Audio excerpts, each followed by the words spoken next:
موجود ہیں اناز, اور ان کے ساتھ کچھ ایسا معاملہ ہوا کہ ان کی پھپھو نے ان کی شادی کروائی ایک بندے سے, اور وہ شادی کامیاب نہیں ہو سکی, بلکہ وہ جو بندہ ہے بعد میں ان کو تنگ کرنے لگ گیا. کہتا تھا تم میری بیوی نہیں ہو اور تم گھر چلی جاؤ اپنے, اور دھکے مار کے باہر نکال دیتا تھا. اور رجسٹر جو نکاح نامہ تھا وہ ہم سے لے لیا, چاروں پیپرز مولوی سے زبردستی اٹھا کے لے لیے, اور اس کے بعد جو ہے نا وہ واپس بھی نہیں کیے ہمیں, اور کہتا ہے کہ اب تو تم میری بیوی نہیں ہو. السلام علیکم جی, it's me Amna Azmat and you are watching my YouTube channel stay with Amna. آج آپ کے سامنے ایک ایسی سٹوری لے کے آئی ہوں, شیئر کرنا چاہ رہی ہوں. میرے ساتھ موجود ہیں اناز, اور ان کے ساتھ کچھ ایسا معاملہ ہوا کہ ان کی پھپھو نے ان کی شادی کروائی ایک بندے سے, اور وہ شادی کامیاب نہیں ہو سکی, بلکہ وہ جو بندہ ہے بعد میں ان کو تنگ کرنے لگ گیا. ان کو گندا لباس پہننے کو کہا گیا, ان کو کہا گیا کہ آپ میرے فرینڈس کے پاس جاؤ, میرے فرینڈس کو ویڈیو کال پہ لو, ان سے باتیں کرو, ان کا دل بہلاؤ. یہ ساری چیزیں, یہ سارے الزامات لگائے ہیں اناز نے اپنے شوہر پہ. تو ابھی ان سے بات کرتے ہیں کہ ان کے پاس کون سے ثبوت ہیں, وہ سارے کے ثبوت ہمیں فراہم کریں گی. السلام علیکم. وعلیکم السلام. کیسی ہیں آپ؟ میں ٹھیک ٹھاک.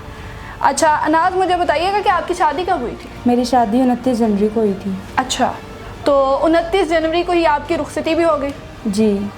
پھر آپ کو کب پتہ چلا کہ آپ کا جو شوہر ہے وہ ٹھیک انسان نہیں ہے؟ پورے 5 دن بعد. اچھا. جب اس کو مطلب نکاح نامہ کا مسئلہ پڑا تھا, کہتا تھا تم میری بیوی نہیں ہو اور تم گھر چلی جاؤ اپنے, اور دھکے مار کے باہر نکال دیتا تھا. 5 دن کے بعد ہی انہوں نے یہ کہنا شروع کر دیا؟ جی. اور رجسٹر جو نکاح نامہ تھا وہ ہم سے لے لیا, چاروں پیپرز مولوی سے زبردستی اٹھا کے لے لیے, اور اس کے بعد جو ہے نا وہ واپس بھی نہیں کیے ہمیں, اور کہتا ہے کہ اب تو تم میری بیوی نہیں ہو, جاؤ یہاں سے چلی جاؤ, اور اکثر تو مار پیٹ کے باہر نکال دیتا تھا. اچھا, تو آپ نے تو آپ نے کسی سے رجوع کیا اس معاملے میں؟ پھوپھو کو بتایا یا فیملی میں کسی کو؟ فیملی میں کسی کو نہیں بتایا, لیکن صرف پھپھو کو بتایا تھا. پھپھو میرے ساتھ تھی, اور پھپھو مجھے کہتی تھی کہ اب نہیں جانا, یہ وہ. پھپھو میرے ساتھ بہت پیار کرتی تھی, لیکن اس کے بعد اس نے پتہ نہیں پھپھو پہ کیا جادو کیا, کیا کہا پھپھو کو, اور بعد میں مجھے پتہ چلا کہ یہ پھپھو ان کے ساتھ مل گئی ہیں. پھپھو نے اپنی اسٹیٹمنٹ وغیرہ سب کچھ واپس لے لیا, اور اس نے پیسے دے دیے پھپھو کو. کتنے پیسے دیے؟ مجھے یہ نہیں ایف آئی اے والی نے بتایا, انہوں نے مجھے بس اتنا بتایا کہ انہوں نے پیسے دیے ہیں, تمہاری پھپھو تمہارے ساتھ ڈبل کراسنگ کر رہی ہیں. اچھا, یعنی کہ آپ کو کہتی ہیں میں آپ کے ساتھ ہوں, اور باقاعدہ جو ساتھ دیا ہے وہ آپ کے اس ہسبینڈ کا دیا. اچھا, مجھے یہ بتائیے گا کہ آپ کے جو ہسبینڈ ہیں وہ آپ کو کس طرح سے تنگ کرتے تھے جب آپ ان کے پاس تھیں؟ وہ ہر وقت یہی کہتا تھا کہ یا تو مطلب جب اس کے ساتھ ہوتے تھے نا, تو وہ ایک تو لڑکیوں سے ہر وقت باتیں کرتا رہتا تھا, کبھی فون پہ کسی کی وجہ سے جلا رہا ہے, کبھی فون پہ کسی وجہ سے. اس کے بعد کبھی کبھی لڑکیاں گھر پہ لے آتا تھا, اور آپ کے سامنے؟ جی. اور اگر لڑکیوں کو منع کروں نا میں کہ اس طرح نہیں کرو یا یہ نہ لاؤ گھر پہ لڑکیاں, میں خود یہاں پہ بیٹھی ہوتی ہوں, تو اس نے کہا تمہیں کیا مسئلہ ہے. اس وجہ سے وہ اکثر مارتا بھی تھا مجھے کہ تم کون ہوتی ہے بولنے والی, تمہاری اوقات ہی کیا ہے جو تم اس طرح کی باتیں کریے, میرا گھر ہے, میں جو مرضی کرو, تم یہاں سے نکل جاؤ.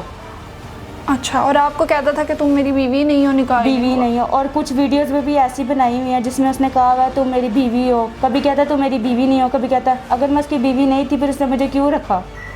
اچھا, میں نے آپ کی ایک ویڈیو دیکھی تھی جو کہ ابھی اسکرین پہ بھی میں تھوڑی سی گائز آپ کو شیئر کر رہی ہوں. اس میں وہ کافی گھٹیا ترین باتیں کر رہا ہے اور آپ اس کو روک رہی ہیں. تو وہ اس طرح کی ویڈیوز کیوں بناتا تھا جب آپ کو وہ بیوی ہی نہیں تسلیم کرتا؟ وہ ویڈیوز بنا کے اپنے ان لوگوں کو دیتا ہوتا تھا, بیچتا ہوتا تھا باہر. اس کے کچھ دوست تھے, ان کو وہ ویڈیوز بنا کے بیچتا ہوتا تھا, اور وہ لوگ خوش ہوتے تھے اور وہ اس کو پیسے بھی دیتے تھے. اچھا, یعنی کہ اس کا یہ پھر کاروبار تھا کہ لڑکیوں کے ساتھ؟ بہت سارا کاروبار تھا اس کا. تو جو چاچو اور اس کے اور بھی لوگ ہیں وہ ان کا مل کے اڈا چلاتے ہیں وہ. اچھا, یہ رہتے کدھر ہیں جی؟ یہ اقرا ہاسپٹل.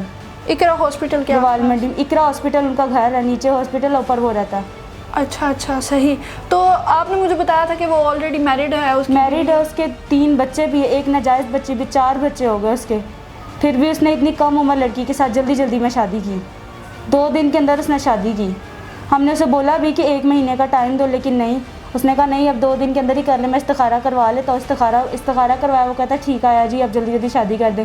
استخارہ بھی اس نے اوپر اپنے مولوی سے کروایا, اور مولوی کو اس نے پیسے دیے ہوئے تھے. کبھی کہتا تھا نکاح ہو گیا ہوا, کبھی کہتا ٹوٹ گیا ہوا, کبھی کہتا نہیں ٹوٹا. اور اب جب اینڈ پہ اس نے مجھے طلاق بھی دی تھی نا, اس کے بعد بھی اس نے مجھے کہا, اب وہ کہتا ہے کہ میں نے طلاق بھی نہیں دی, اس کو بھی پیسے دے دیے اس نے. آپ کو 3 طلاقیں دی؟ پوری 3 طلاقیں مولوی کے سامنے دی, لیکن اب مکر گیا. مولوی جو ہے وہ تو گواہ ہے نا.